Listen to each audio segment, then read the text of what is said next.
Good afternoon. We are breaking into regularly scheduled programming this afternoon as we continue to follow developing news out of Wilder. In the next few minutes, the ACLU of Idaho is expected to hold a news conference outside the Canyon County Courthouse after a massive FBI raid on an alleged illegal gambling operation yesterday. The FBI was scheduled to hold a news conference at this hour, but they canceled it about an hour ago. Yesterday, nearly 200 federal, state, and local law enforcement officers carried out a federal search warrant at La Catedral Horse Arena in Wilder.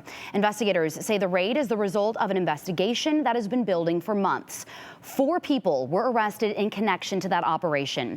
Ivan Tellez from Wilder, Samuel Bejarano and Diana Fajardo from Nissa, Oregon, and Alejandro Estrada from Buell. The ACLU's news conference is expected to start in just a couple minutes at 1 p.m. Representatives from Poder of Idaho, immigration attorneys, a faith leader, and an Idahoan impacted by the incident are all expected to speak as well. Meantime, a protest put on by Poder started at 12:30 outside the courthouse. According to a federal criminal complaint, this all started back in February when agents got a tip about illegal gambling tied to horse races at La Catedral Arena. A man named Ivan Tellez owns the facility.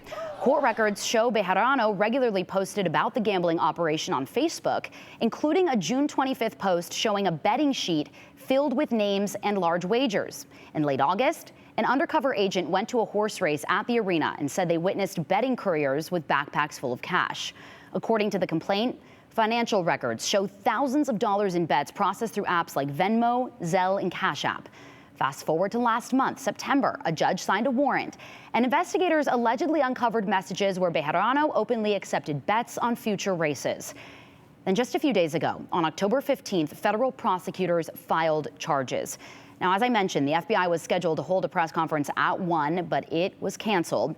The FBI did send out a statement today saying the last-minute change was because the affidavit in support of the criminal complaints related to the activity yesterday is available to the public. There is no new information they can provide at this time. The FBI went on to say, quote, ICE's Enforcement and Removal Operations Division was present as part of the broader federal team to process individuals who were found to have potential immigration violations during the course of the investigation. Their presence was limited to that specific federal responsibility and was separate from the criminal gambling investigation being led by the FBI. We have reached out to Homeland Security for more details about what is happening because, as we mentioned, people were detained. We had crews on the ground yesterday who were witnessing dozens of people being detained. Our crews did observe people being detained in zip ties. I know Gabby and Abby have spoken to families. They join us now outside the Canyon County Courthouse. What is the latest down there, and what are you hearing from families whose loved ones are currently detained and they can't get in touch with them? Morgan, yeah, there is quite a turnout here. And like you said, several of those people that are here are family members who cannot get a hold of their families right now who are detained. We've also spoken with several people here at this protest who were detained yesterday, then they were released. They are here to show their support for the people who are still detained. And I just want to show you a little bit here of what exactly is going on. There's chants going on. Lots of people have signs. There's at least 100 people here protesting and kind of showing exactly what is going on here. People are upset. There's there's signs that say when cruelty becomes normal, compassion looks radical. There's lots of signs saying no ICE, lots of signs saying ICE out of our communities. So just to show you here exactly what's going on, there is a lot of people here that are upset. They're missing their family members. We've spoken again with people that are here who were detained yesterday and who were then released. So a very wide variety of people, from advocates to people who are facing what is going on themselves.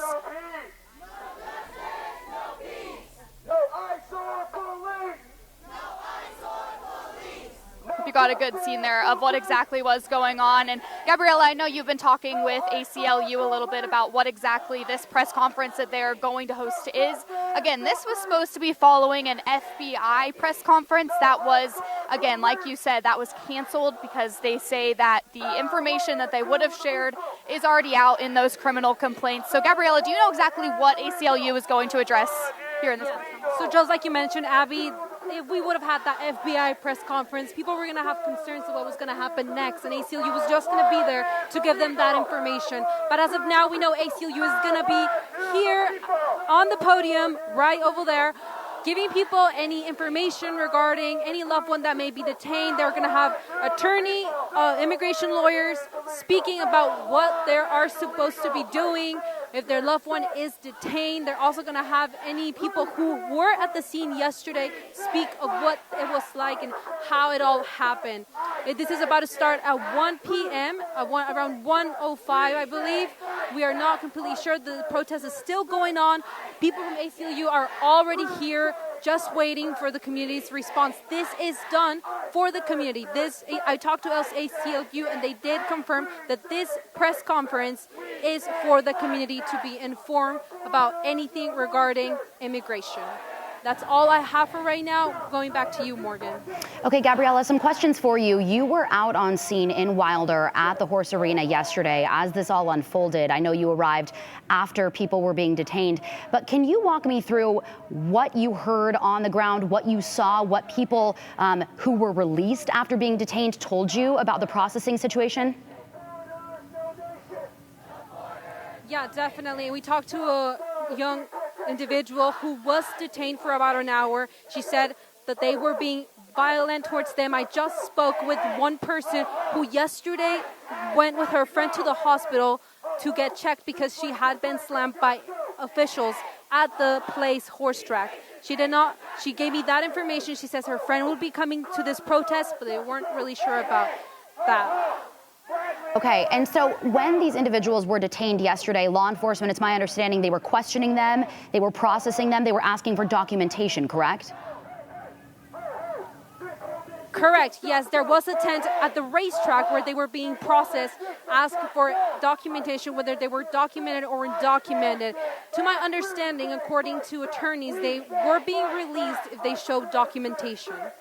Okay, and then the individuals that did show or weren't able to show documentation, they were then taken to Boise and Mountain Home, correct? That is what you're hearing?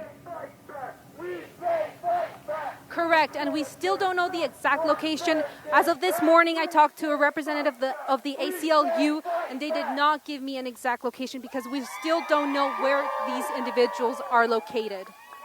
Okay, Gabriela, thank you so much for your reporting yesterday and today. I know we'll catch up with you guys in just a minute as we await that ACL news conference. But we do want to show you some video from yesterday. More than 50 people were detained, according to witnesses, as well as our crews on the ground in the midst of that federal search warrant at La Catedral. You can see some video that viewers have sent us here. People, as I mentioned, getting zip-tied by masked officers from several different agencies.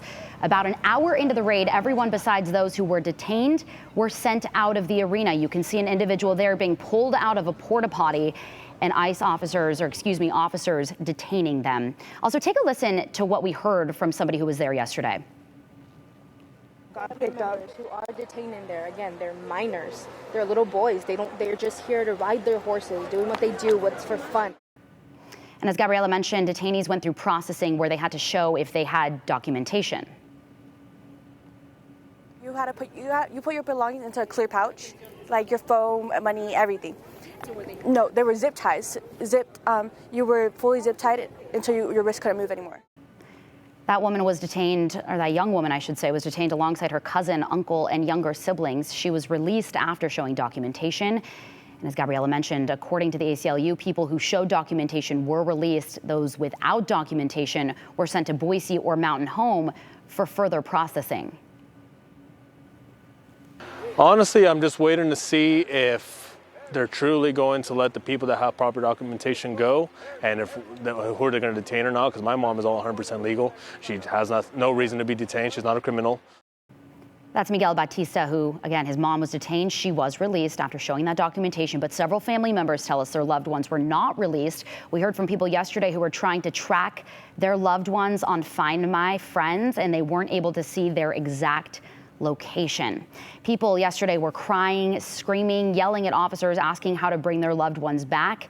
We don't know the latest on the situation with those individuals who were detained. I have reached out to the Department of Homeland Security and listed several questions that we've been wondering, but we also know there are counter protesters down outside the Canyon County Courthouse. We are going to send it back out to our Abby Wilt live. Abby, take us there. Morgan, yeah, so just like you said, that ACLU press conference is going to start any time now, but we are just noticing now there is a scene of counter-protesters. They are now coming across the street and saying that they do not agree with the protesters on this side of the street. We'll kind of show you a little bit of what's going on. It's definitely starting to look like more of a divisive scene here in Canyon County. So if I can have my photographer just show you over here, we have everyone who is for helping everyone who is detained right now. Over here we have a group of counter-protesters starting to arrive here in Canyon County. There is not a police presence as of right now. However, I wouldn't be surprised if more start showing up. Again, that ACLU press conference is set to happen any time now. It is about to happen at 1, but like you can see, there is just a lot going on here in Canyon County. Definitely a lot of people showing all of what they are feeling. Morgan? All right, Abby Wilt, appreciate it. And I did reach out to the Canyon County Sheriff. I know he was on the scene yesterday. He does not have a comment at this time. The FBI also could not elaborate on the information that they sent out. They were expected to hold a news conference this afternoon. They canceled it because those criminal complaints relating to the 4 individuals who were arrested yesterday have been released. Those are public record. Our team has combed through those. We do have a comprehensive story up on our website, ktvb.com. You can also find it on the KTVB app, in which we lay out all of the allegations and the months-long investigation into La Catedral and individuals involved in alleged illegal gambling operations. Again, in the next few minutes, we are expecting the ACLU of Idaho to hold a news conference outside the Canyon County Courthouse. This is in response to a massive FBI raid yesterday at La Catedral. Yesterday, nearly 200 federal, state, and local law enforcement officers carried out a federal search warrant at that horse arena in Wilder. Investigators say it was the result of an investigation that's been building for months. These are the individuals that were arrested yesterday in connection to that operation. Ivan Tellez, 37 years old, from Wilder. Samuel Bejarano, 37, from Nissa. Diana Fajardo, 39, also from Nissa. And Alejandro Estrada, 56, from Buell. The ACLU's news conference, again, expected to start at 1 o'clock. We are still waiting. We are expecting to hear from representatives from Poder of Idaho, immigration attorneys, a faith leader, and an Idahoan impacted by the incident. Meantime, a protest, which you can see right now from our live shot, put on by Poder of Idaho, started outside the Canyon County Courthouse. It says the people united on this podium here. People united will defend immigrant families, as our photojournalist zooms in. People speaking over megaphones. I'm actually going to stop talking for a second so you can take a listen in.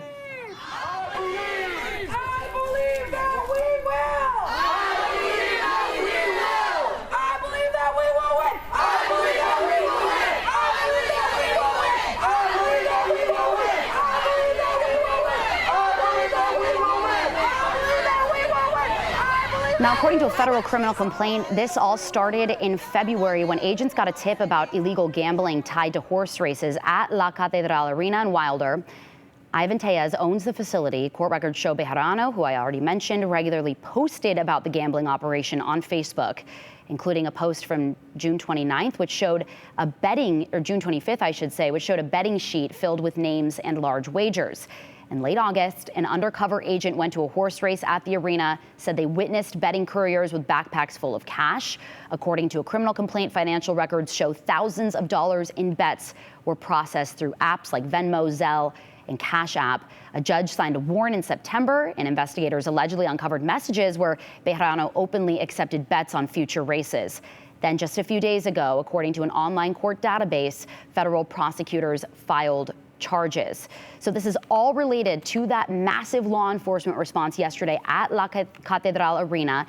But this coincided with a public event. So a lot of individuals were there, perhaps hundreds of individuals were there to observe horse races, merely spectators. At this hour, it is not known how many of those individuals who've been detained had any knowledge, if they had any knowledge of what was allegedly going on at La Catedral. However, we do know that those 4 individuals who law enforcement had initially named have been arrested. In a statement, the FBI said that they canceled their news conference because of that affidavit where we've gathered all of that information information has already been released, so there's no new information that they're able to provide at this time. But we are expecting to learn new information right now from the ACLU. We're going to take you back outside live to the Canyon County Courthouse.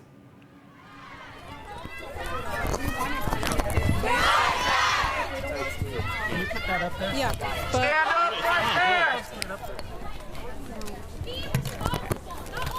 When immigrant rights are under attack, what do we do? Stand up, fight back! Any reporters who have microphones, please place them up here now. Okay. And it just got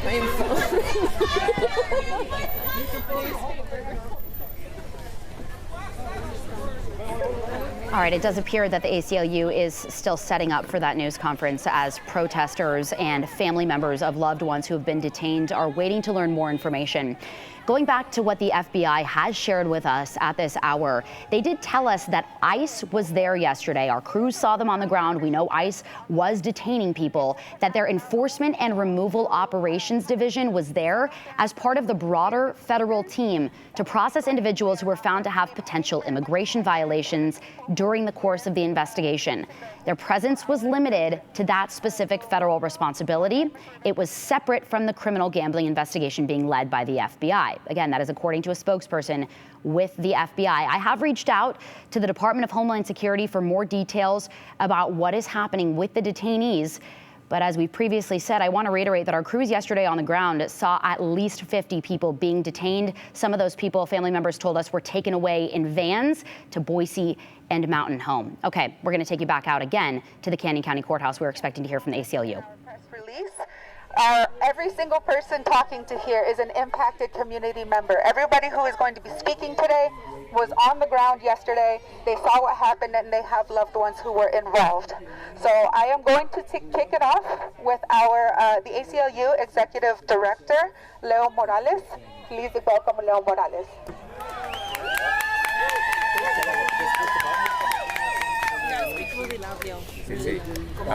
Wow, it's been a while since I've used one of these.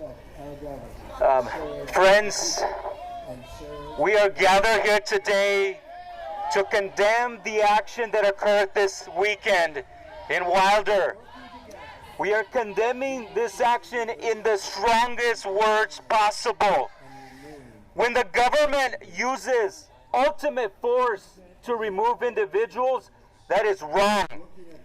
When the government comes in and arrests everyone, regardless of immigration status, because that is exactly what happened this weekend, right?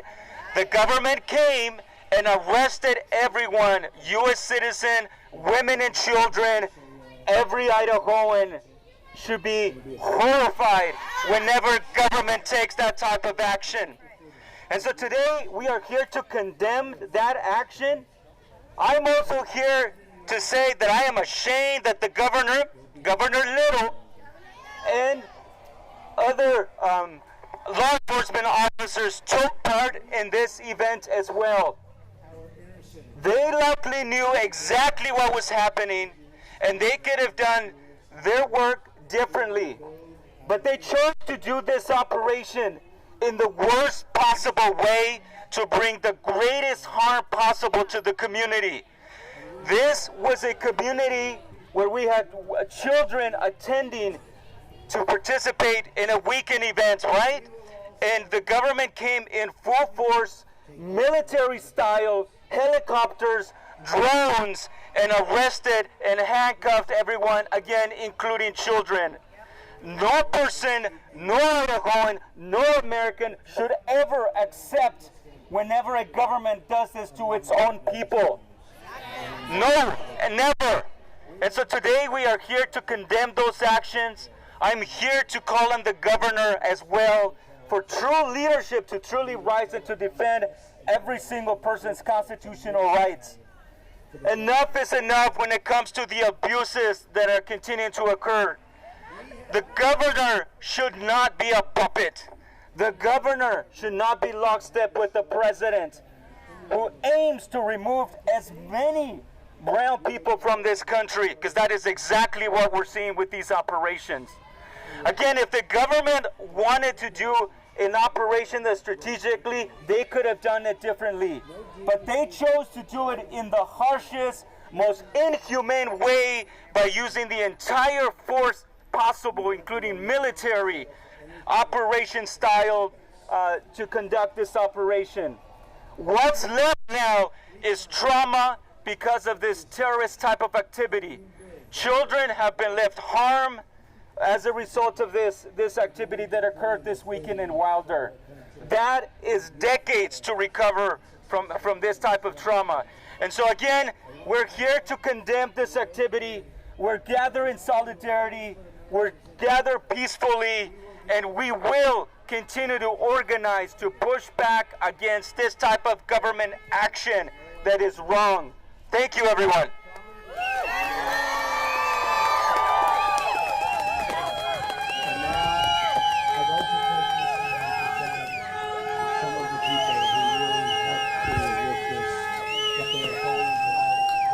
All right, thank you. That was Leo Morales with the ACLU of Idaho. The next speaker that we have is Nikki Ramirez-Smith. She is an attorney at Ramirez-Smith Law, and she will be talking to us next. I've learned so much from them. They were wonderful in every regard. Absolutely great. Hello, I was present yesterday during the raids. Okay. I was present yesterday during the raids. It was a very disturbing situation. There were a number of families out there trying to figure out where their children were. Some children had went with one parent, some were grandparents looking for their grandchildren to see if the parents had been taken. Some were one parent who the children had went with the grandparents. We do have credible information that the children were zip-tied and tied up and handcuffed, and so the children were detained as well. It appears that everyone that was there was detained, U.S. citizen or not. Eventually, it was over an hour that we were there that we could not get answers on what happened to the children and where the children were going. We repeatedly asked. Okay. We repeatedly asked for answers as to what was happening with the children to the law enforcement. We got no answers whatsoever. Sheriff Donahue was on his horse, and we requested answers from him as to what happened to the children. He said that he would go find out and come back.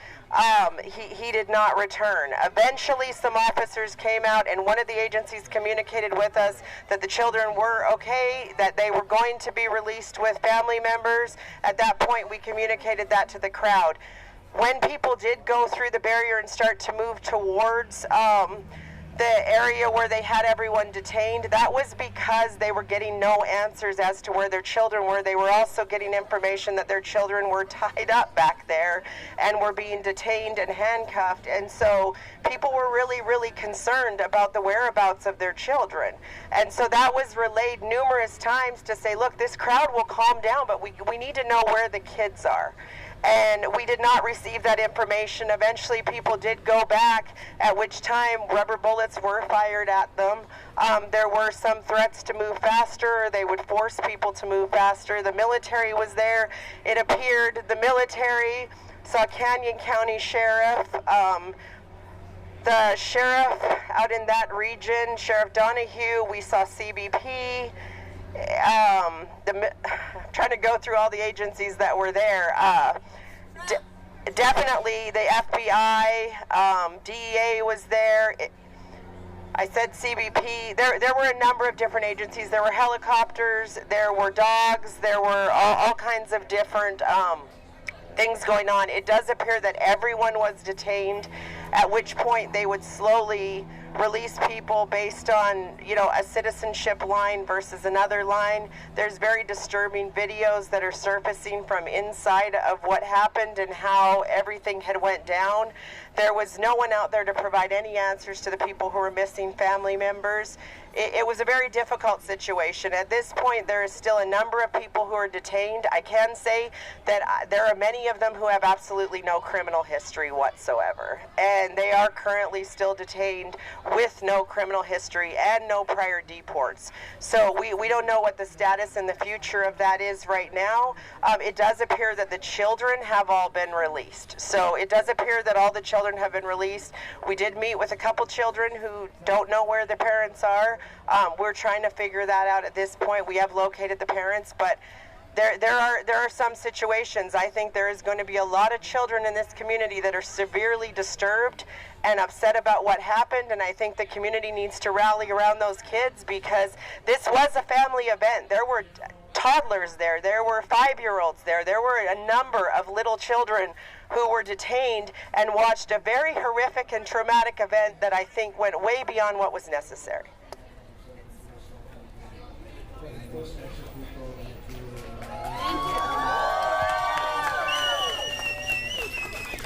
All right, thank you. That was Nikki Ramirez-Smith from Ramirez-Smith Law. We have 2 more speakers before we will open it up for questions. Our next speaker is Jackie Vasquez. She represents IORC, the Idaho Organization for Resource Councils. So next we got Jackie.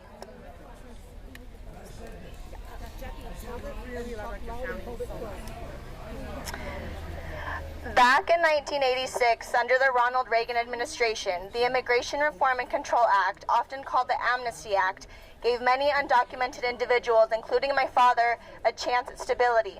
It wasn't a guarantee, but it was an opportunity. And for many families like mine, that word opportunity meant everything. For nearly 40 years since the act passed, we've been told that America is the land of opportunity. We've held on to that belief even as the pathway to citizenship has grown narrower and more uncertain. Many thought the Amnesty Act would open doors. Instead, it's marked the beginning of decades where those doors have slowly closed. My father, like so many others, took on the work others refused to do. Long, grueling hours in fields and ranches across eastern Idaho. Despite being provided basic housing, he worked 16-hour days, 6 days a week, earning $1,100 a month to support a family of 4 and their horses. That was the 1980s, early 1990s. Yesterday in Wilder, Idaho, October 19th, 2025, we witnessed the opposite of opportunity, liberty, and justice for all. Hardworking men and women who simply wanted to spend their Sunday with family to rest and enjoy a horse race were forcefully detained, zip-tied, and arrested. Families were separated, children were left terrified. These are the same individuals who wake up before sunrise and work until sundown, and the people who make the state's economy run. And for that one day of rest, they were targeted. What happened yesterday is not just an incident. It's a reflection of a broken system that continues to dehumanize the very people who sustain our communities. And we need to stand together and keep our families together for them. That's right.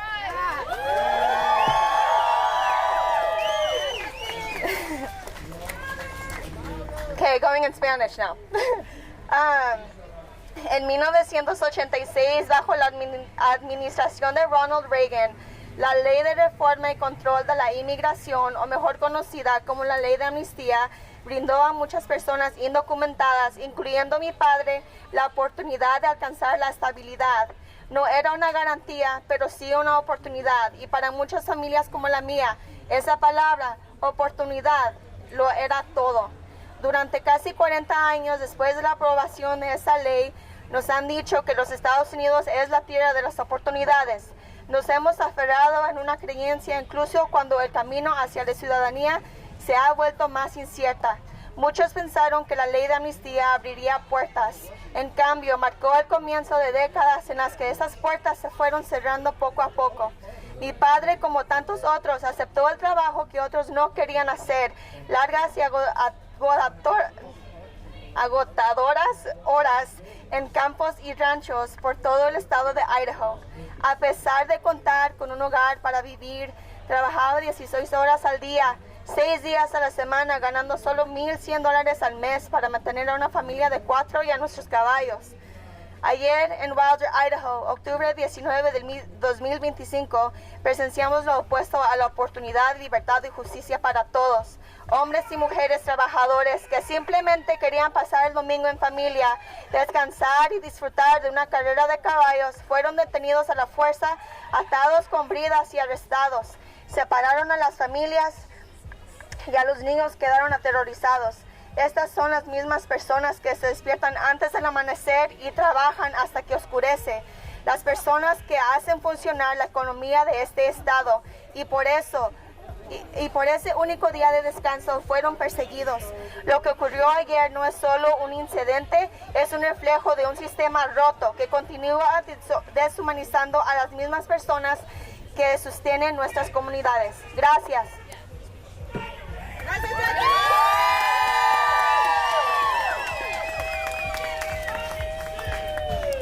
All right, that was Jackie Vasquez from IORC.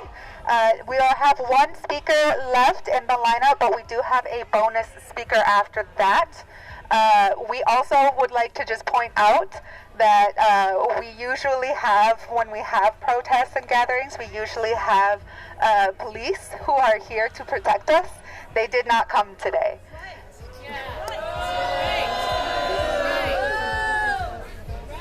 But our final speaker in the list today is Ruby Mendez Mota. She is here as co-executive director of Poder of Idaho.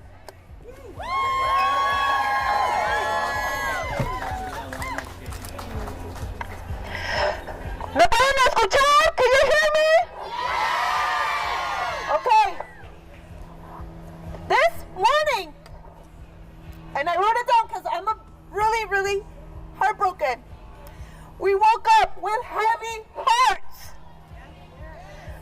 I stood with many of you outside in Wilder, and what I witnessed was devastating. ICE agents, police, FBI, DEA stormed into the space with force and intimidation. Boom! And in that moment, families were torn apart. I saw the confusion in people's faces, the panic, the heartbreak, loved ones detained without warning, without explanation. Fathers, mothers, sons, abuelitos, taken away. No notice, no phone calls allowed, no dignity. People gathered back for information and received nothing but silence, just like we see right now. There were mothers holding photos, birth certificates, IDs, hoping for some kind of news. Children asking questions that no child should have to ask. Friends trying to figure out what happened and where to go next. Though I witnessed some of these moments of family reunification at the end and felt the emotions of those embraces, it was clear how deeply scarred those families already were. The trauma doesn't end just because someone goes home. And the truth is, not everyone was that lucky. Today, many individuals are still left without answers. They don't know where their loved ones are or what conditions they're in. They are searching, calling, hoping, desperate for answers, desperate for some kind of peace. This is inhumane. No one deserves to live like this. No one should wake up not knowing if their family will be whole at the end of the day. No one should have to wonder if they will be next target. But even in the face of that cruelty, we saw something else. We saw our community rise up. We didn't come with weapons or threats. We came with food, with water, and with support. We came with phone numbers, legal resources, and help. We came with each other. In face of fear, we brought care. In the face of violence, we brought love. Where they use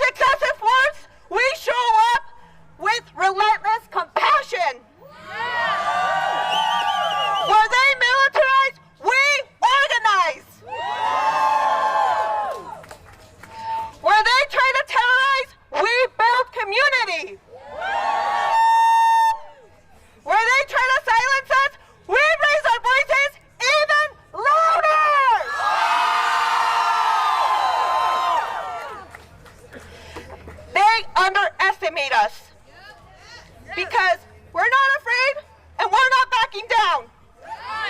We're rooted in love, in justice, and in each other. We will continue to fight for the release of our loved ones, and we will continue to build systems of care, protection, and resistance, because that's what our people deserve. To those taken, we see you. We love you. We're fighting for you. To the families left behind, you are not alone. We are standing to you. And to this system, we are watching, we are organizing, and we will not stop. This is our home. This is our people. And no one, not ICE, not any agency, can take that away from us, ever. ¿Se puede?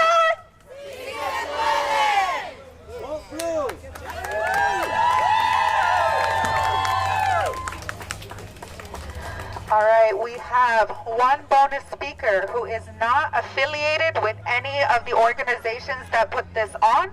She is simply somebody who was there, who was directly impacted and wants to share her story. So please welcome Jeanette Orozco.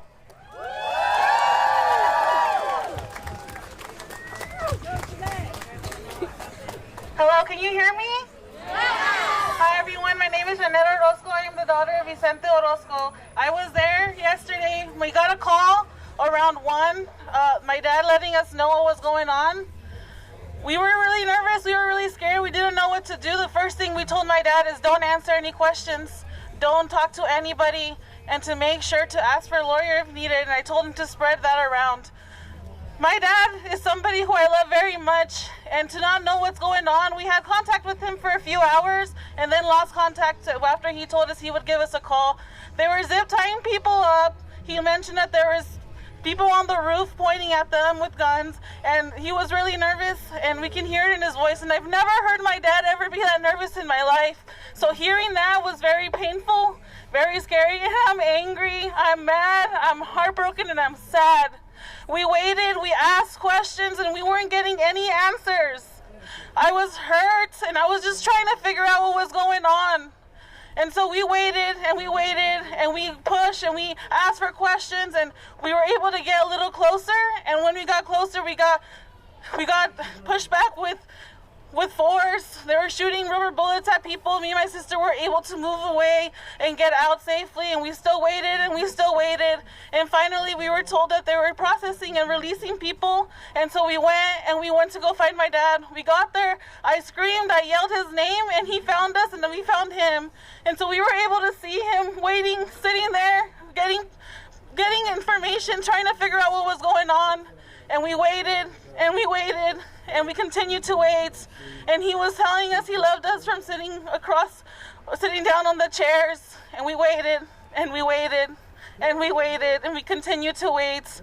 And so hearing everybody's stories and just kind of seeing and hearing people scream for their families was the hardest thing to do. We tried to be as strong because we know that's what my dad wanted to do. He wanted us to be strong. And so we waited, and we waited, and we continued to wait.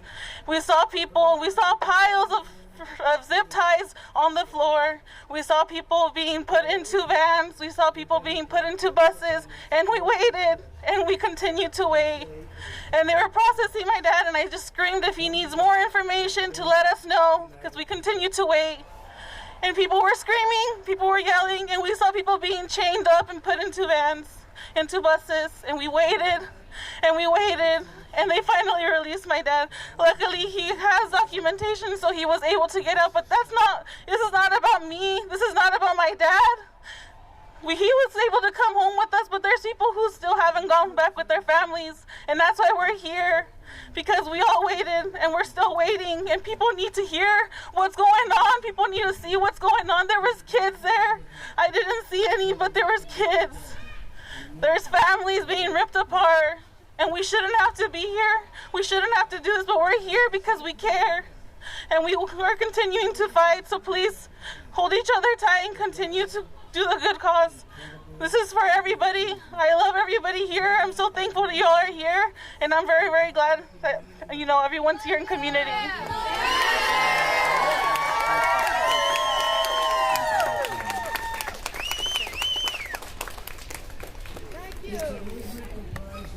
All right, so that is the final speaker that we have. Do we have any reporter questions that we can answer before we disperse? Peacefully, hopefully. Just be aware that we don't have a ton of information that we can prove at this time, but we would like to answer any questions you have that we can answer at this time. Yes. Becky Boone with the Associated Press. A question for Nikki. You said that there was military there. Do you have any information? Can you give us any details about what branch or what, how you can tell that they were military as opposed to other federal law enforcement? They were in military uniforms. It looked like the National Guard. So that would be my guess. I can't say absolutely. I do have videos of them, so I have quite a bit of evidence of when they were shooting. They formed in line formation, but they were all in military uniforms.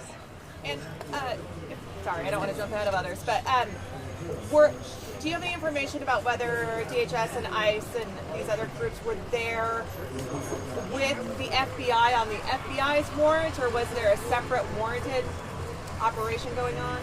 I do not have absolute information if they were there on the FBI's warrant. We did see them there, so we know that they were there on site. Now, whether they were on site during the original entry, I did not see anyone specifically that I could call ICE on original entry. People did inform us that they were asked if they were born here or if they were not, and they were divided according to that. There were a number of people scrambling to try to get us their families' documents, green cards, birth certificates, people wanting to prove their children were born here. But as far as at what point ICE arrived, I would say it was probably not long after. But I don't know if they were there in the beginning or not, because the military held us back as soon as we got there. Do you guys have an idea of how many people are still in ICE custody? Right now, there are lineups outside of our doors and our phones are ringing off the hook. So I would say I don't have an exact number, but there's a lot. With Idaho Press, do you know how many people have been released? I can't say how many people exactly have been released. I know that the children were released. I know that the U.S. citizens were released. We have had some people who did have some type of status that were released one person particularly today. There were some others that were released later in the night. I was there until very late at night, and there were still people who were being held there who were getting out who we knew had green cards or were citizens. So there were a number of people released because a lot of people were citizens, they were residents. There were random people who were undocumented who were released, I think because of small children. You mentioned that you had credible information about children. Can you give us any more details about their ages or the scenarios in which they were zip tied? And also, do you know if anybody was hit or injured by the rubber bullets? There were people hit by the rubber bullets. As far as the extent of the injuries, I don't know, but they were hit, and there is videos of that. As far as the number of children, there were very young children in there. My understanding, and I do not have solid evidence of this, but I have seen children who have marks on their wrist, was that all the children were zip tied or tied. Some said tied with a string. So I'm not sure if the string to a young child is a zip tie, but they did all say that they were tied up. At some point they started getting untied and they were cut off of them. I don't know at what point or how long they were zip tied before that occurred. Hi, I'm Carol with Idaho. I don't know who this would be for, but I was wondering if anyone has a comment on the FBI canceling their press conference today. No. Sorry. What was the question? The question. Where detainees are. I know you mentioned Boise Mountain Home. Do we have an exact location? So right now, my understanding is that they're being processed through Boise and being detained in Mountain Home, although how long that will happen or what the bed space is, we don't know. Idaho does not have a detention facility. And so most of these people that are detained right now are going to be shipped out of state. When that is going to happen, we're not sure, but we as attorneys are trying to follow where they're going and figure out where they're going to send them so we can try to locate clients or people who we are going to be assisting with. But all of them's hearings will be out of state. None of them will be locally here unless they were released. We're in Mountain Home? The Mountain Home Jail. I think there's only Elmore County Jail, yeah. And maybe what specific rights are being violated by the federal government right now to these people? That's a very complex question. We are still evaluating all of the rights violations. It does appear there were, the children being tied up, detained. There were a number of U.S. citizens who were tied up, detained. People were separated. There were a lot of individuals in there who had nothing to do with this. There were families. There were a lot of families who had nothing to do with the reason that they said they went in. From what I can see, there were only 4 people arrested for criminal offenses. And what we're seeing is there were a number of people detained for immigration violations. We are still in the process of assessing, what types of rights violations went on in there. We are getting information that people were very aggressively dealt with, and they were refused an attorney because I was not let in to talk to my clients. So other rights violations, I'm not sure, but I do know that I requested to speak with my clients that were being detained in there, and I was refused entry. How are the children who can't locate their parents, how are they being cared for right now? My understanding is at this point, most of the children have. There's very few. We have located the parents of the children, so I don't think there's any more children out there who don't know where their parents are. The children who are out there that we know of right now are being cared for by relatives. Unfortunately, we are going to have to end the Q&A portion of this at this time. Things are starting to escalate once again, and we do want people to get home and back to their cars safely. So we are going to end at this time. If there is anybody who is feeling threatened and would like a companion to walk with them to their car, please meet up here. We will have several people to walk with you to your car. If any of the reporters have any further questions, please do respond to the email that you got for the invitation to this press conference, and I will get back to you as soon as I can. Thank you. That news conference put on by the ACLU of Idaho, as well as several other organizations, just now wrapping up outside the Canyon County Courthouse. We know there are protesters there and counter protesters as well. This is all related to a massive law enforcement response at La Catedral Arena yesterday, where about 200 federal, local, and state agencies, including the FBI, ICE, Canyon County Sheriff's Office, Idaho State Police, DEA, and more, all responded to carry out a federal search warrant. 4 people were arrested in connection with an alleged illegal gambling operation at La Catedral Horse Arena. However, this coincided with a public event in which many families, including children, were there to watch horse racing. Our crews on the ground yesterday say ICE detained dozens of other people as well, including children. They put them in zip ties. We just heard speakers talk about that as well. We also heard speakers, including an attorney who'd been out there all afternoon, say many people were let go. She believes all of the children were let go. However, others, she didn't have an exact number, are still in custody. Family members don't know where their loved ones are right now. They're not able to get in touch with them. They're not able to get answers. We are also not able to get more answers from the FBI or the Department of Homeland Security about where exactly these people are expected to be taken and why specific people are still detained while others are not. But a lot of families went to this news conference to learn more from the ACLU, from Poder of Idaho, from attorneys, from families who were there. U.S. citizens, we know, were released along with others with some type of documentation. They were released yesterday, as well as into the night and early this morning, according to attorneys who were there. However, we do know that force was used from witnesses on the ground, from videos that were recorded and shared with us, videos that are circulating on social media showing force was used, and people who were on the ground say they saw law enforcement using rubber bullets, and people were hit by those rubber bullets. Attorneys say individuals who were detained were processed in Boise and are being detained at the Elmore County Jail in Mountain Home. It's important to note, Idaho does not have an ICE detention facility, so this attorney who you just heard from, expects that most of these people will be sent out of state, and they are closely monitoring that situation right now. We are going to go back out to Gabriela and Abby, who are live outside the Canyon County Courthouse, who sat in, as we heard from 5 speakers who walked us through what went on yesterday, what they're hearing from families. Gabriela, they said that families were separated. Some have been reunified, but others still know nothing. What can you tell us?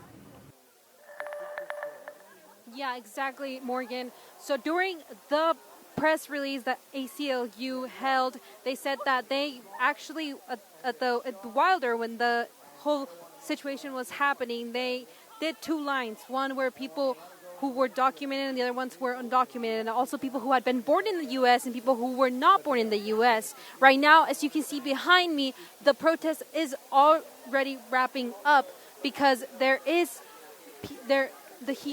people, you know, escalating. The climate is a little bit not the best for everybody, and ACLU did say they want everyone to get home safe. As of now, we have confirmed with immigration attorney Nikki Ramirez the kids were being zip-tied. Rubber bullets were shot at people at the racetrack. The FBI, DEA, CBP, and other organizations were involved. There were people who are detained now. People that are now detained with no criminal history that have not been released. We also know that they now know that they are in Elmore County Jail and also in Ada County Jail. But the ACLU did confirm that if they are transferred to an ICE facility, it would have to be out-of-state facility. Okay, we know yesterday this is all the information that was talked throughout the press release.